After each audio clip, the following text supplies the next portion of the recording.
They call me the cleaner. It's a title that hangs in the air after I've left a room, a ghost of a presence that suggests order has been restored from chaos. I don't polish silver or wipe down windows. I handle the problems the city's official guardians can't afford to acknowledge. The kind of messes that, if they ever saw the light of day, would shatter the fragile illusion of order they work so hard to maintain. My name is Allison, though it rarely leaves anyone's lips. To the handful of people who know I exist, I am simply Allie. At 26, I have spent more years feeling like a ghost in my own body than I have feeling solid, real. There's a current that lives just under my skin, a low, constant hum of something alive and dangerous. A storm I've never been allowed to let break. My father made sure of that. He was my anchor and my warden, keeping me tethered so close I sometimes forgot where he ended and I began. Every job, every move I made was under his watchful eye, his constant, controlling presence. I've pleaded with him, my voice cracking with a frustration I could barely contain, to tell me why my hands sometimes shimmer with a faint, impossible cerulean light when my temper flares. To explain how I can feel the sharp, metallic taste of impending danger on my tongue seconds before it arrives. His answer was a fortress wall, always the same. When you're ready, Allison. When you're ready. I have been ready my entire life. Tonight's task is straightforward. Councilman Barrett, a man with a politician's smile and a serpent's heart, has been lining his pockets with money from the Kozlov syndicate. My contact within the department wants the evidence extracted before it conveniently vanishes. Slipping into his penthouse is as easy as breathing. The locks yield to the barest whisper of that strange energy in my fingertips, a talent I've never questioned out loud for fear of the answer. The safe opens with a soft sigh.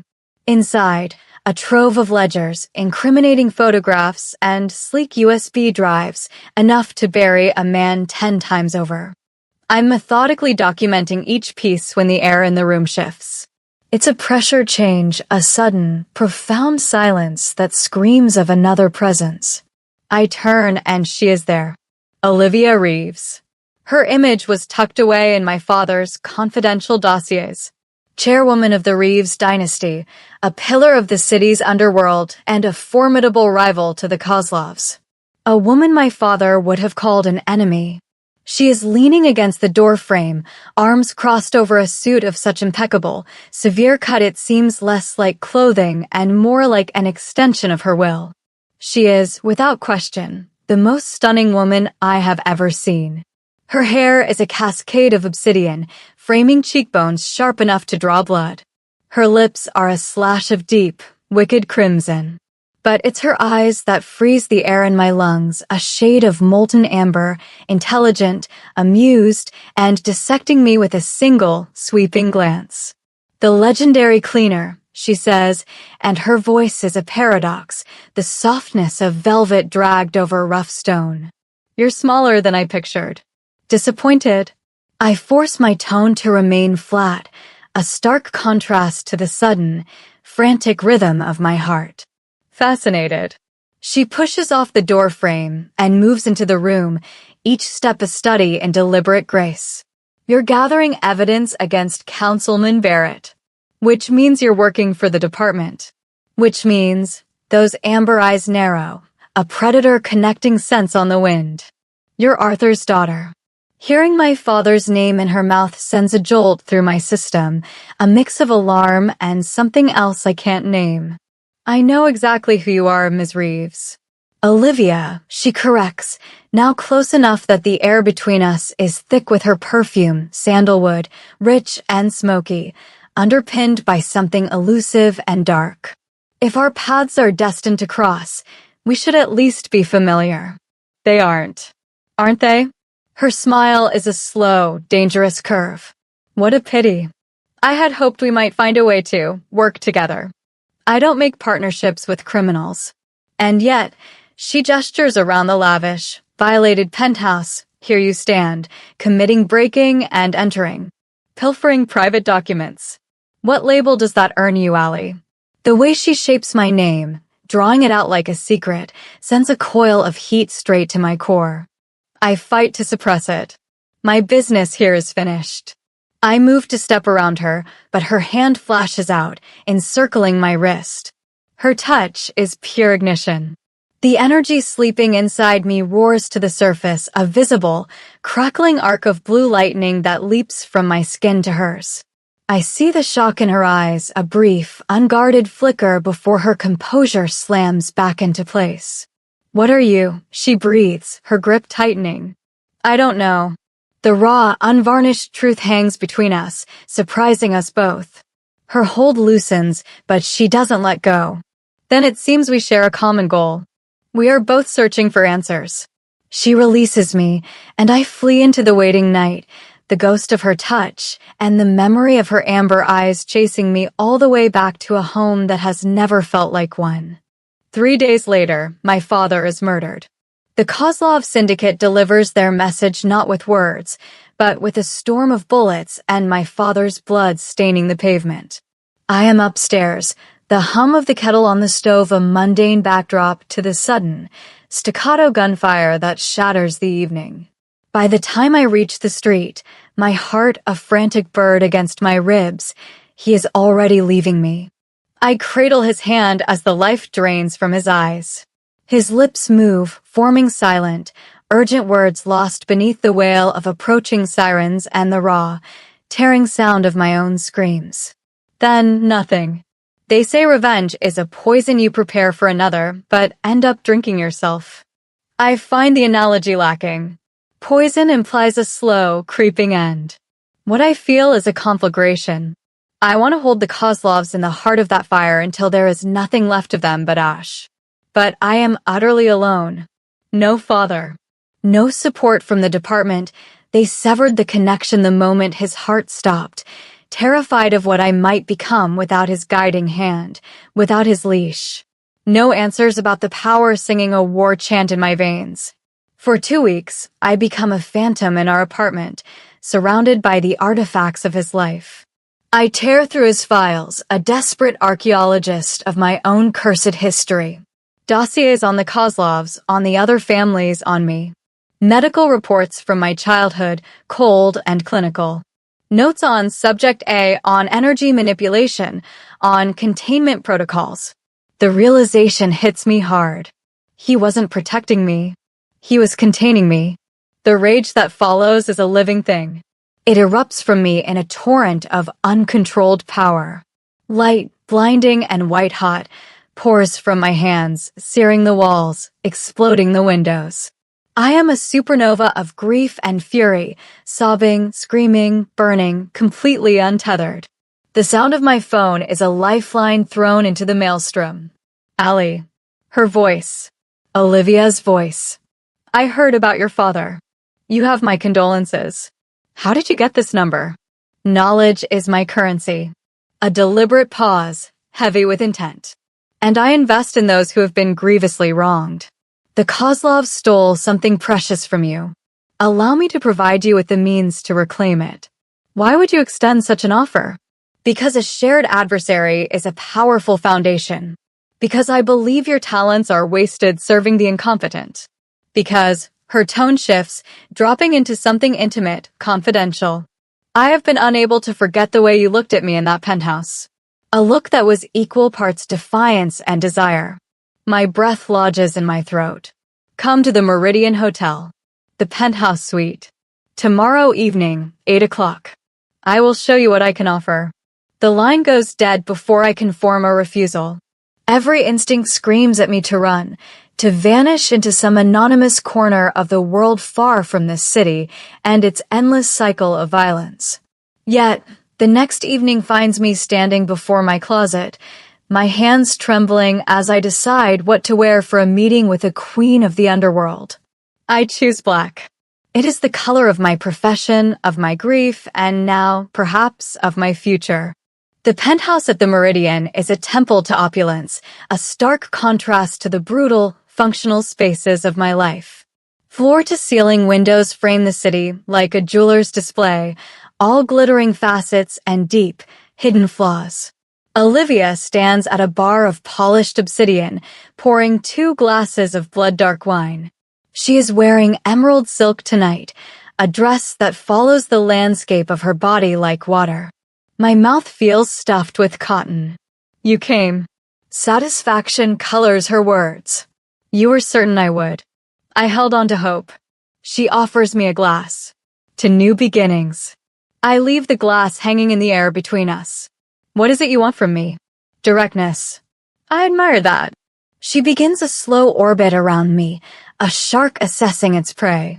The Kozlovs are expanding their territory. Their ambition is to control the entire eastern seaboard, and my organization is the primary obstacle in their path. A war is inevitable, Ellie. I require soldiers. Extraordinary ones. Then hire mercenaries. Mercenaries do not possess gifts like yours. She halts in front of me, so near I can feel the warmth radiating from her skin. I have observed you for some time. The fluidity of your movement, the impossible things you can do, you are remarkable. You have no idea what I am capable of. I don't even know. Then permit me to help you discover it.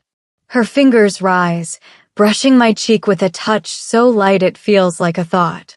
Allow me to provide you with resources, training, answers. Everything your father withheld. In return, you help me dismantle the Kozlov Empire. Vengeance for your father. Security for my family.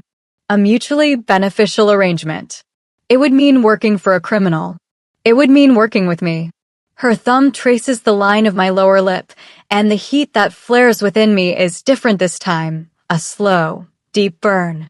There is a significant distinction. I should step away. I should walk out the door and never look back. Instead, I find myself leaning into the warmth of her hand. What happens after the Kozlovs are gone? Whatever you desire.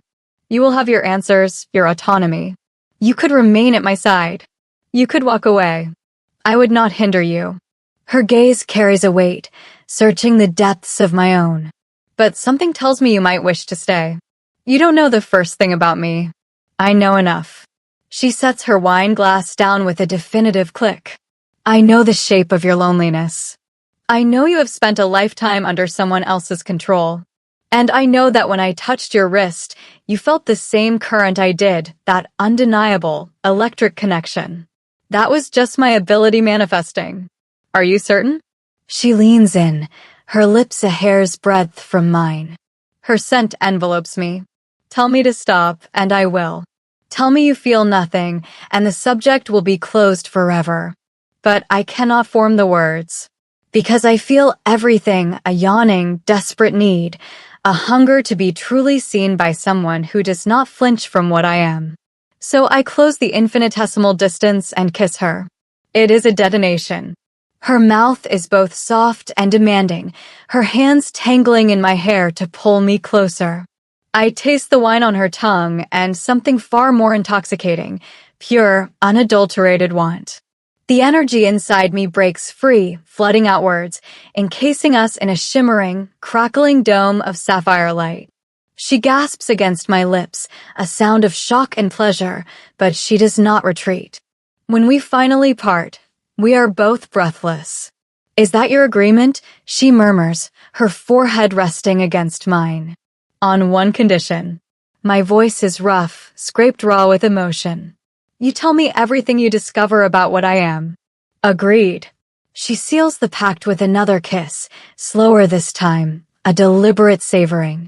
But first, she takes my hand, her fingers lacing through mine, and leads me toward the bedroom. What follows transcends language. She undresses me with a reverence that makes my eyes sting, her lips mapping every newly exposed inch of skin with devastating patience. When I stand completely bare before her, trembling with a vulnerability I have never allowed myself, she does not look away. She gazes at me as if I were a masterpiece. Exquisite, she whispers into the hollow of my throat. Then it is my turn. I peel away the emerald silk, revealing the smooth, powerful lines of her body. She is a study in confidence and strength, even more so in her nakedness. We fall into the expanse of her bed, a whirlwind of limbs and seeking mouths. Her lips find the pulse point in my neck, the delicate architecture of my collarbones, the sensitive curve of my breast. I arch into her touch, the energy building again, a feedback loop of pleasure and power that makes the lamps flicker wildly. She notices, and I feel her smile against my damp skin. "Don't restrain yourself," she breathes. "I want every part of you." So I surrender. I let the current flow through me as her fingers find the slick, aching heat between my thighs, as her tongue traces patterns that erase my name, my past, my pain. The room ignites with light, shifting from blue to white to impossible, incandescent colors. I cry out, my body convulsing as pleasure shatters me, wave after relentless wave. Then I return the favor. I learn the symphony of her sounds, the places that make her gasp, the rhythms that make her moan. She tastes of salt and secrets, and I am lost to her from that moment. When she comes apart beneath my mouth, her back bowing, my name a broken prayer on her lips, I feel a sense of power my father never could have imagined, the power to give, to worship, to connect. After, we lie entwined, skin slick, breaths mingling. "Stay the night," she says, her voice thick with sleep and satisfaction. All right. We do not sleep much. The following morning, Olivia is true to her word. She leads me to a private, state-of-the-art facility concealed beneath one of her warehouses. It is a fortress, reinforced walls, sophisticated monitoring systems, training apparatuses designed to withstand forces I had only previously guessed at.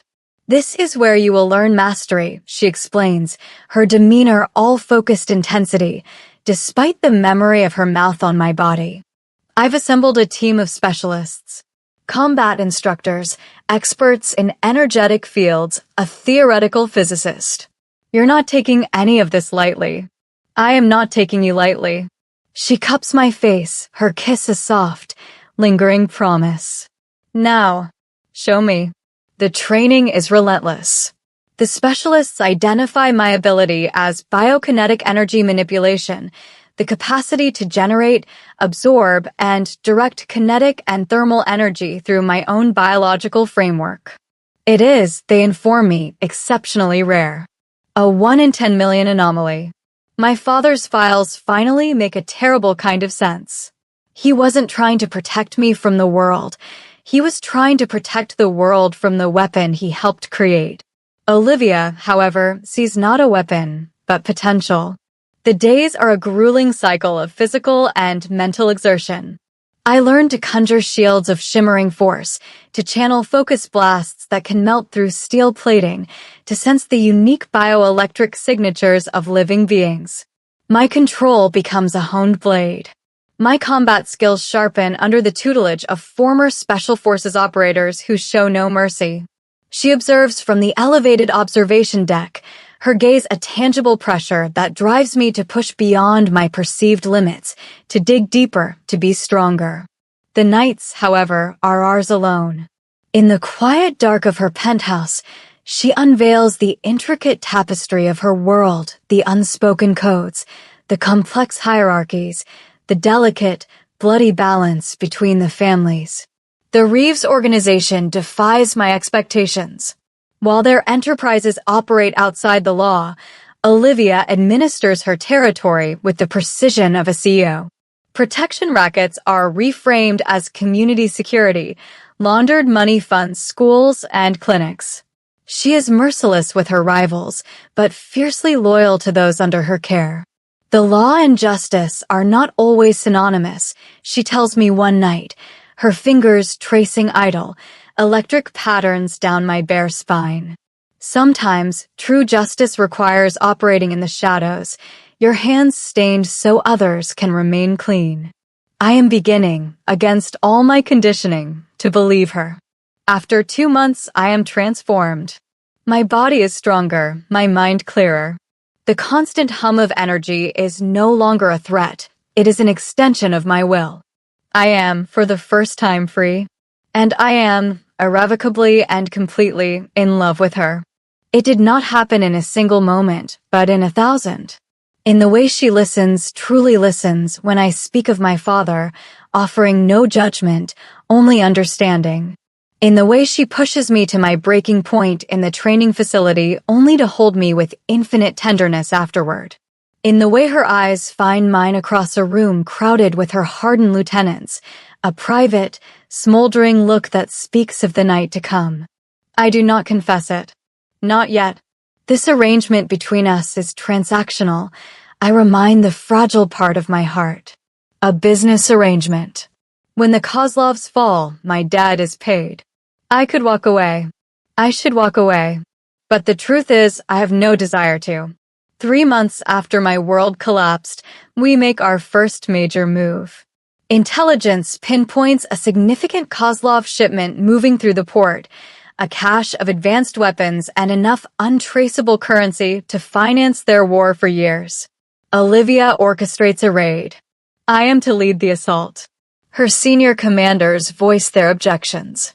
I am an unknown variable, a risk. She silences them with a single, glacial look. Ali is prepared, she states, her faith an unshakable bedrock. On the night of the operation, she helps me into my tactical gear, customized to handle my unique energy output. Her hands are steady as she checks each fastening, each weapon. Mine trembles slightly. Anxious, she asks. Petrified. Good. Fear will keep you alive. She kisses me, a slow, deep claiming that steals the air from my lungs. Return to me. Without fail. The dockyard is a scene of orchestrated pandemonium. The Kozlovs have more guards, better firepower than anticipated. The night erupts in a fireworks display of muzzle flashes and concussive blasts. I move through the chaos, a conduit of raw power. Energy shields blossom around me, deflecting bullets. Focused blasts of force slam into adversaries before they can take aim. It is both terrifying and exhilarating. Then I see him, Viktor Kozlov, the architect of my father's murder. He is scrambling toward an armored car, a phalanx of bodyguards forming a living shield. A red haze descends. I draw upon the deepest well of my power, channeling it into a single, cataclysmic surge. The armored vehicle erupts in a fireball. Victor is thrown to the ground. I am on him before the shockwave has fully dissipated, my hands locking around his throat, raw energy searing into his flesh. Do you know who I am? I snarl. Recognition dawns in his terror-glazed eyes. Arthur's girl, he chokes out, his face turning purple. That's right. And you are going to tell me why you ordered his death. He laughs, a wet, gurgling sound, blood speckling his lips. He was getting too close to the truth. What truth? Before he can form an answer, a bullet, fired by a recovering guard, grazes my shoulder. The pain is a white-hot spike, breaking my concentration. Victor wrenches free, scrambling backward. Every cell in my body screams to pursue him, to end it. But my team's voices crackle in my earpiece, urging retreat. The police sirens are closing in, the variables multiplying. We secure the shipment, but Viktor Kozlov escapes into the smoky darkness. Olivia meets us at the extraction point. The moment she sees the dark bloom of blood on my jacket, the color drains from her face. You're injured. It's superficial. It is not. Her voice is tight, a mixture of fury and raw fear. You could have been killed. But I wasn't. She pulls me into the armored vehicle herself, applying pressure to my wound with hands that are not quite steady. I have never witnessed her afraid before. The sight makes my own pain irrelevant. I want only to soothe her. Back in the sanctuary of her penthouse, she tends to me herself, cleaning and bandaging the gash with a surgeon's care and a lover's touch. Do not ever do that again, she whispers, her head bowed over her work. Which part? The part where you nearly get yourself killed. She looks up, and her amber eyes are suspiciously bright. I cannot. Ali, the thought of losing you is untenable. My heart stutters, then restarts in a new, wild rhythm. Olivia, I know this was not the plan. This was meant to be a matter of business. A strategic alliance for mutual revenge. She lets out a short, bitter laugh. But somewhere in the midst of it all, I fell in love with you. Completely. Irrevocably. The words I have guarded so fiercely break free. I love you too. So profoundly it frightens me. She kisses me then, a desperate, claiming kiss that tastes of relief and fear and a future we had not dared to name. We make love with a new, aching care, mindful of my injury, but with a passion that is no less consuming. Every touch is a vow. Every sigh is a promise. After, as she traces invisible patterns on my stomach, I remember. Victor said something. About my father getting close to a truth. What was he talking about? I don't know, but we will uncover it. She presses a soft kiss to my uninjured shoulder. Together. Weeks turn into a month. The Kozlov Empire is wounded, bleeding power and influence, but it is not yet broken. Victor has vanished, a ghost hunted by both Olivia's network and the team she has given me command over, because yes, I have my own people now. I am no longer just the cleaner. I am a force in my own right. But Victor's dying words fester in my mind. What truth was my father pursuing? I delve back into his files, but this time with the full might of Olivia's intelligence apparatus behind me. We unearth scattered references to a black-budget initiative dubbed Project Meridian, a name that now feels like a private joke between us. A program, active over 2 decades ago, dedicated to the creation of enhanced operatives through biokinetic manipulation. You believe you were a part of this? Olivia asks, her chin resting on my shoulder as we scan the documents. I believe I was its objective. I point to a file, so heavily redacted it is mostly black ink, labeled Subject A, Success. The date of its termination aligns perfectly with the year of my birth. She is quiet for a long time, her arms wrapped around my waist. If this is true, if you were engineered rather than born with this gift, does it alter how you see yourself? I'm not sure. I twist to look at her. Does it change how you see me? Not in the slightest. She turns me fully to face her, her expression fierce. You are not an experiment or an asset. You are Ali. You are the woman I love. Nothing else is of consequence. I believe her with my entire being. But the need for answers aches me. We track the remnants of Project Meridian to a decommissioned research facility upstate. Olivia insists on accompanying me, bringing a full security detail. I don't protest. The truth is, I need her presence. I want her with me always. The facility is a shell, a corpse picked clean by time and bureaucracy. But the subterranean levels remain intact. We descend into a graveyard of laboratories, monitoring stations, and holding cells that smell of dust and despair. And in the deepest bunker, we find him. Dr. James Harper, the architect of Project Meridian. The man who, according to the files, built me. He is an old man now, a hermit living among the ruins of his ambition. When his eyes land on me, there is no surprise, only a clinical, paternal pride. Allison, you have matured into your capacities magnificently. What am I? The question echoes in the cavernous, sterile space. You are my magnum opus. A perfect synthesis of human consciousness and programmable energy. Your father was one of my brightest researchers. When the project was ordered terminated, he took you. He raised you as his own, attempting to suppress your development, to keep you hidden. Why would he do that? Because he feared what the government would do if they rediscovered you. His fear was justified. Harper gestures to the decaying facility around us. When certain factions learned of our success, they moved to erase all evidence. Your father saved you from being erased along with it. Olivia's hand finds mine, a warm, solid anchor in the chilling past. The Kozlovs, I say, piecing it together. They found out about me. Indeed. Your father began making inquiries, searching for me, hoping for more information to help you control your abilities. The Kozlovs have deep contacts in the intelligence underworld. They realized what you represented. They murdered him as a warning to Olivia, to anyone who might seek to wield you. I am not a thing to be wielded. No, Olivia states, her voice ironclad. You are not. Harper shakes his head, a scientist disappointed by his subject's inability to grasp its own function. You are the most potent living instrument on the planet, my dear. That is precisely why so many wish to possess you.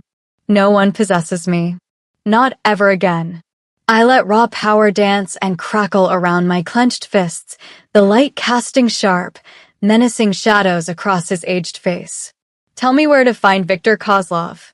I have no. Tell me, or I will reduce this entire complex, and you with it, to molten slag. He tells me. Victor has fortified himself in a mountain compound, a fortress guarded by his most loyal and desperate remnants. It is a citadel built for a last stand. Olivia mobilizes her entire organization. This is no longer a raid. It is in declaration of war. Every soldier, every resource is committed. The other families, who have watched from the sidelines, now hold their breath, waiting to see which Titan will fall. The night before the assault, we lie together in the profound quiet of her bedroom, the city's lights a distant, indifferent galaxy below. When this is over, she says, her voice barely a whisper in the dark, what is it you want? What do you mean? This began with a quest for vengeance. You have uncovered the secrets of your origin. Once Victor is gone, you will have achieved everything you originally sought from me. She turns onto her side, her gaze serious. Do you stay? Or do you leave? Is it your wish for me to stay? It is the deepest desire of my heart. Her voice fractures on the admission. But I will not be another chain that binds you. You have lived a lifetime in a cage. If your spirit requires the open sky more than it requires me, I will learn to bear it. I kiss her, a soft, lingering communication of everything words could never hold. You are my freedom. Can't you see that? With you, I am more truly myself than I have ever been. You do not seek to diminish what I am, you inspire me to become more. I press my forehead to hers, breathing her in. I am not leaving. Not tonight. Not ever. Give me your word. I swear it. After tomorrow, no more running. No more vengeance. Just you and I, building something new. Just us, she echoes, sealing the promise. We make love with a poignant, desperate intensity, as if it is both the final time and the first of the rest of our lives. Every caress is reverence. Every kiss is a covenant. When she cries out, my name is a symphony on her lips, a sound that contains every hope we have dared to nurture. The assault on the mountain compound is a symphony of violence. We strike at the first hint of dawn, when the world is painted in weak, gray light and shadows are long. My team breaches the east perimeter as Olivia's main force hammers the western gates. The mountainside trembles with the percussion of gunfire and explosions. I am a storm given form. Energy radiates from me in visible waves, protective domes for my allies, concussive blasts that shred fortifications and flesh alike. For the first time, I am everything Harper designed me to be, but I am wielding this power for my own purpose, for my own definition of justice. Victor is barricaded in the central lodge. I tear through his final defenders as if they are made of parchment. When I finally confront him, he stands alone, a pistol gripped in his hand. You took everything from me, I tell him, my voice eerily calm. My father. My chance at a normal life. My peace. He took more from me. Victor's face is a mask of hatred and ruin. Your father knew what you were from the start. He helped design you. Then he stole you, sabotaged the project, destroyed decades of work and investment. Of course, I had him executed. He deserved a far more painful end. He was trying to give me a life. He was trying to control a resource. We are not so different, Allison. I merely wished to complete the work he abandoned, to forge you into the ultimate instrument you were always meant to be. I am not an instrument. Then what are you? The question hangs in the air, thick with gunsmoke and the metallic scent of blood. A month ago, it would have shattered me. Now, the answer rises from a place of newfound certainty. I am a woman who chooses her own destiny. I am someone who loves and is loved in return. I am free. A childish fantasy. He raises his gun. But I am a conduit of pure energy. My power erupts from me, a concentrated sun of devastating force. Viktor Kozlov is vaporized before the sound of the blast finishes echoing through the room. It is finished. I stand amidst the wreckage, my chest heaving, waiting for a sense of resolution, for peace. But there is only a hollow silence. My father is still gone. The years of deception are still lost. Victor's death cannot restore what was taken. What fills the void is Olivia. She finds me amidst the carnage, her tailored suit smeared with grime and blood, a smudge of ash on her perfect cheekbone. She is alive.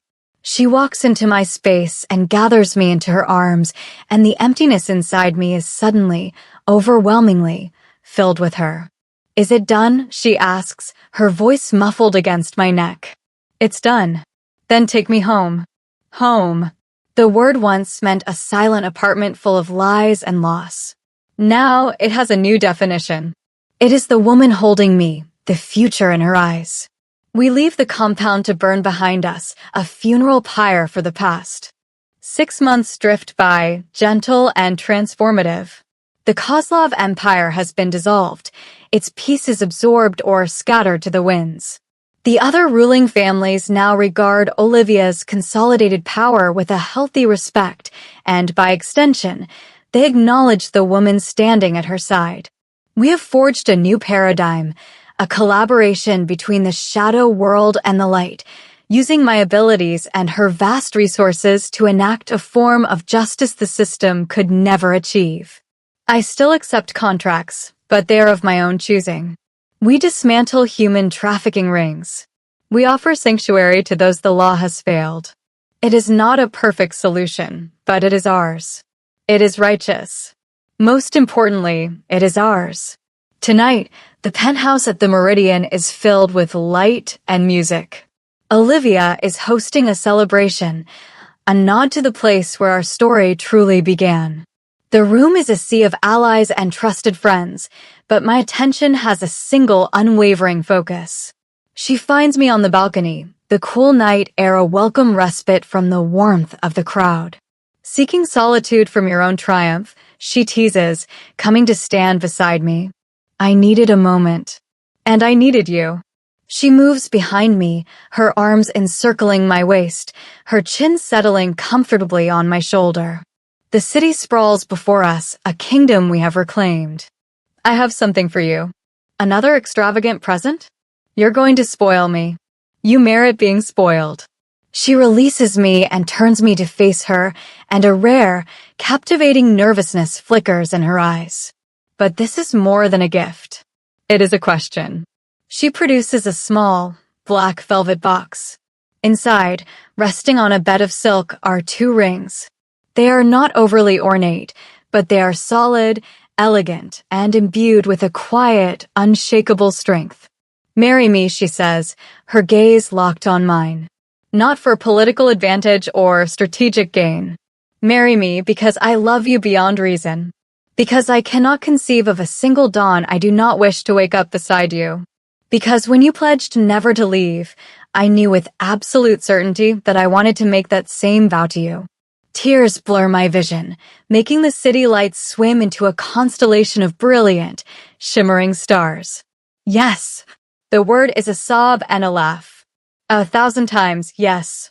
She slides the ring onto my finger, her touch steady now, sure. I take the other and do the same for her. Then we are in each other's arms, kissing, laughing, weeping, the world beyond this balcony ceasing to exist. There is only this, only us, and this perfect, crystallized moment of beginning. When we finally part, breathless and radiant, a triumphant grin graces her beautiful face. So, future Mrs. Reeves. Future Mrs. Reeves Allison, I correct, my heart so full I fear it might take flight. Infinitely better. She kisses me again, a soft, lingering promise. What would you like to do now? I look at the woman who offered me not a cage, but a partnership. The woman who saw a weapon and chose to see a soul. The woman who is my equal, my destiny, my home. Everything I tell her, my voice steady, my future clear. I want to do everything. With you. And we do.